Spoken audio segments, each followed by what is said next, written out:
arrive à réunir tout le monde de tous les horizons. Ça, c'est la première bonne chose de la journée. Donc, on est ici sur un chantier de centre de traitement des déchets. Pour parler simple, Thomas expliquera beaucoup mieux que moi ça ensuite, mais c'est un centre de traitement de vos déchets ménagers, de vos déchets de la cuisine. Hein. Mais on vous expliquera tout ça ensuite. Donc, ce projet est mené par ce qu'on appelle dans notre métier un maître d'ouvrage, qui dans notre métier est un client, qui est le syndicat Biltagarbi, représenté aujourd'hui par son vice-président et président de la communauté de communes de Soule, Dominique Bosque. Voilà. Thomas Vacher du syndicat Biltagarbi, donc lui est le responsable de ce chantier. Et pour ce qui est des entreprises, dans notre métier, on pourrait comparer ça, je dirais, comme dans une voiture. Vous avez le moteur. Donc le moteur, c'est le groupement Bioreva Iris, qui fait tout ce qui est le process, représenté aujourd'hui par Thierry Viguier, hein, qui vous expliquera ensuite aussi plus la mécanique de ce centre de traitement de déchets. Et pour tout ce qui est de la carrosserie, pour revenir à la voiture, donc c'est le gros œuvre. Donc là, c'est un pool d'entreprise essentiellement de Soule, donc avec certains des représentants qui sont là. Pour la charpente métallique, l'entreprise Arla, Christian Arla. Il y a également l'entreprise Alcar, hein, que vous connaissez certainement. Donc nous, entreprise Astoy, qui seront représentées aujourd'hui donc, par mon frère Jean-Marc, Francis Burgubur, responsable du chantier, et moi-même. Voilà. Donc je ne vais pas être beaucoup plus long que ça. Juste remercier quand même Biltagarbi de nous recevoir aujourd'hui, parce que finalement c'est son chantier, hein, que l'on vous ouvre et qu'on va essayer de vous faire découvrir du mieux possible, et en démarrant d'abord par le syndicat Biltagarbi. Voilà, mais je vais laisser la parole à Thomas. Moi 2 secondes. À Mendishka, hein, parce que c'est le nom que l'on a donné au centre de charité de bas. Donc tout à l'heure, on vous a parlé de Biltagarbi. Donc Biltagarbi, c'est un syndicat mixte où adhèrent des intercommunalités et des communes. Il y a 17 collectivités qui adhèrent. En gros, ça va de Salis de Béarn, Navarins, La Soule, Garassi, Baïgori, jusqu'à la côte, sauf quelques communes qui sont autour du syndicat Bicigarbia, là on les voit là, autour de Saint-Jean-de-Luz, c'est pour juste comme il y en a, ça fait tout le reste. Voilà, c'est ce territoire-là qui ne fait pas partie de Biltagarbi, qui pourrait peut-être un jour en faire partie, mais qui pour l'instant n'en fait pas partie. C'est à peu près 265 000 habitants. Et le syndicat a été créé il y a à peu près 10-11 ans, je dirais. Donc 10-11 ans pour arriver à des travaux aujourd'hui ici à Bayonne. Donc c'est 10 ans de choix, de décision, de choix de site, de bataille juridique. Bon, on va passer dessus, mais bon, les avocats se sont bien... ont eu beaucoup de travail, je dirais, plus que les entreprises avec ces projets-là. Voilà, donc il y a dans 2 sites, Mendishka ici et Canopia, qui est sur Bayonne, pour ceux qui l'auraient vu. C'est sur la route de Pérorade, entre l'autoroute et la nationale. Et on le voit depuis le pont là où on passe sur l'autoroute à un moment donné. Donc ici, c'est une unité qui va traiter 20 000 tonnes. Hein. C'est les 20 000 tonnes du Pays Basque intérieur. Et Canopia, c'est 80 000 tonnes. C'est toute la côte, je dirais à peu près. Et puis Aspareil vers la côte. Et donc ici, c'est du tricompostage, on va vous l'expliquer tout à l'heure. Et Canopia, il y a en plus une méthanisation. C'est-à-dire qu'on va produire du gaz à Canopia. Pourquoi là-bas et pas ici? Parce qu'ici, il n'y a pas assez de quantité de déchets, assez de compost pour produire du gaz et le rentabiliser. Qu'est-ce que je peux dire d'autre à part là? Je vais peut-être laisser plutôt la parole à... On va faire court pour que vous puissiez aller faire un tour sur le chantier, c'est quand même le plus intéressant. Donc ici à Mendishka, on a donc un pôle de valorisation des déchets qui est organisé sur 2 installations sur le même site. Le premier chantier qui est juste derrière nous, c'est le chantier de construction de l'unité de tri-compostage des ordures ménagères, c'est-à-dire les ordures ménagères, ce qu'on appelle les poubelles noires, déchets classiques qui arrivent ici, qui sont triés, on en extrait la fraction organique pour en faire du compost. Et la fraction donc, qui n'est pas organique, qui n'est pas valorisable, on retire la ferraille qu'on arrive à revendre, et le reste essentiellement des plastiques qui n'ont pas encore de débouché en termes de valorisation. sont enfouis dans un centre d'enfouissement qui constitue en fait la deuxième unité fonctionnelle de Mendichka et qui est également en cours de construction un peu plus loin, là, à quelques centaines de mètres en suivant la route interne qui a déjà été construite. Donc deux unités, unité de tri-compostage, donc 20 000 tonnes par an pour les ordures ménagères et 16 000 tonnes par an pour le centre d'enfouissement. Dans les 16 000, il y a 10 000 qui sont en fait la partie non organique de nos ordures ménagères et ensuite 6 000 qui sont soit des encombrants non valorisables issus des déchetteries, soit des DIB pour les entreprises locales. Donc pour vous situer, vous êtes arrivé par la départementale qui est ici sur votre droite et vous avez tant bien que mal réussi à arriver ici sur le site de l'unité de tri-compostage et le centre d'enfouissement en fait est en cours de construction à cet endroit-là, donc on n'est pas très loin, on est à peu près à 2,5 km de la départementale sur une voie qui est en travaux puisqu'on l'a complètement soit recalibrée, soit pour une petite portion créer une nouvelle voirie. Donc l'unité de tri-compostage, comme le disait Dominique tout à l'heure, a fait l'objet d'un appel d'offres et le syndicat a attribué le marché global à un groupement d'entreprises Bioreva et Iris. Bioreva qui est une PME spécialisée justement dans les procédés de compostage et Iris, une autre société plutôt spécialisée dans les équipements de tri des déchets.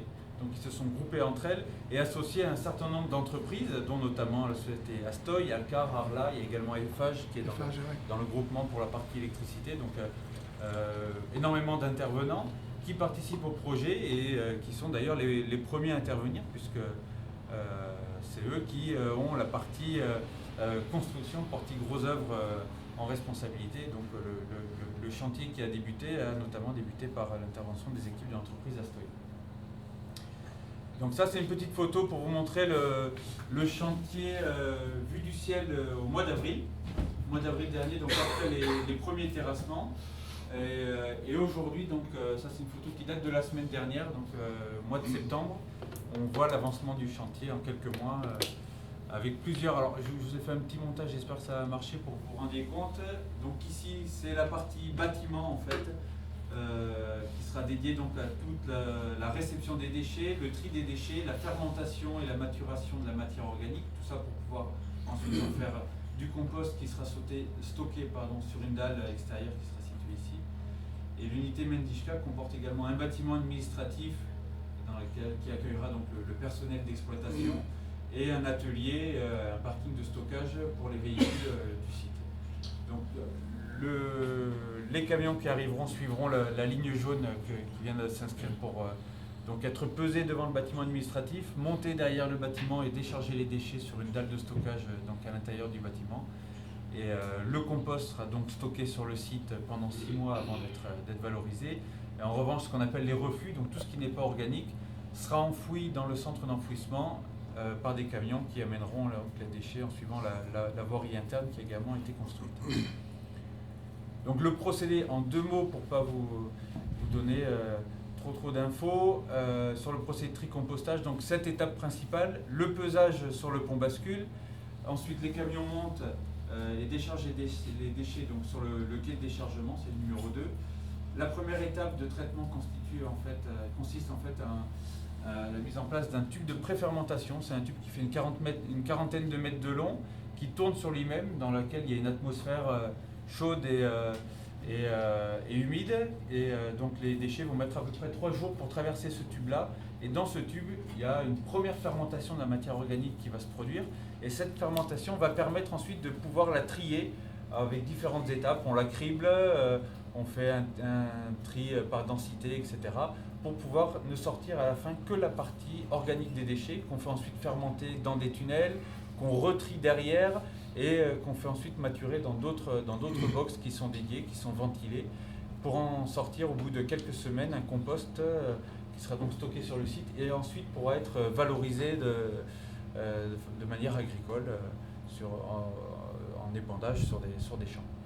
Et donc voilà le principe général du compostage. Juste 2 mots sur l'installation de stockage qui a elle aussi fait l'objet de nombreux appels d'offres en 5 lots attribués à des entreprises diverses et variées que vous devez connaître pour certaines d'entre elles j'imagine, et donc qui sont d'ores et déjà à pied d'œuvre sur le site. Donc voilà une photo aérienne, on voit En bas à droite, la voirie interne et au fond, le chantier de terrassement qui est en cours sur le site. Pour finir, quelques éléments de planning. On a démarré le chantier à proprement parler par les terrassements en mars. Les travaux de la voirie ont débuté en juin, tout comme les travaux de construction de l'usine. On a à peu près 1 an de travaux de construction, donc l'été 2014 permettra la mise en service du pôle Mendichka, à la fois la partie usine de tricompostage et la partie centre d'enfouissement. Et donc on traitera les premiers déchets l'été prochain. L'été prochain, au mois de juin, juillet. Voilà. Donc voilà Représenter un chantier comme ça pour une entreprise comme la nôtre, c'est 8 mois de chantier, tout ce qui est gros œuvres, la maçonnerie, ce qu'on va voir aujourd'hui, puisque bien évidemment les charpentiers n'ont pas encore attaqué, c'est 8 mois de travaux pour une quinzaine de personnes. Hein. Donc c'est 3000 mètres cubes de béton, mais ça vous dira peut-être rien. Les toupies que vous croisez sur les routes, en gros c'est 7 cubes et demi. Donc vous faites la division, ça fait quand même de sacrées quantités. Et c'est ainsi pour l'acier, donc c'est quand même du chantier de génie civil important, et bien évidemment important pour une société comme la nôtre, et j'imagine aussi pour l'ensemble de nos partenaires. Voilà. Au-dessus de ces tunnels de fermentation, on a les biofiltres qui permettent de traiter tout l'air de l'usine à l'intérieur. C'est le deuxième bâtiment. Ce bâtiment il va faire 6 plus 6 de haut.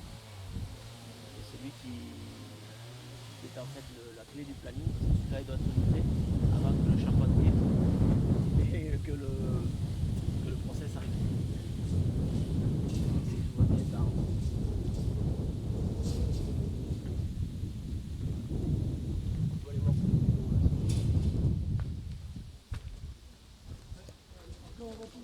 cette partie-là, ça sera remblayé.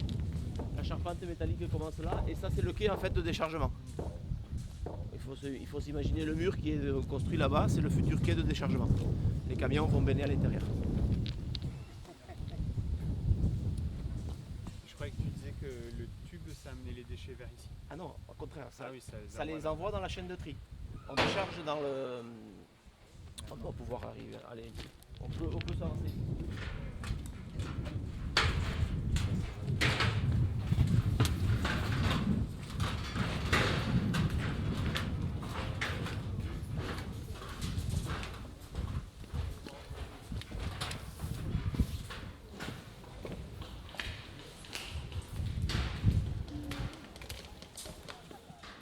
Les camions arrivent là, ils se mettent depuis ici, ils vident les poubelles là-dedans en tas. À l'intérieur, il y a le bras et le télescopique qui prennent les tubes et ils mettent dans le mélangeur et via le tube. Donc le tube, il est dans le prolongement. La chaîne de tube, est comme ça. Ok.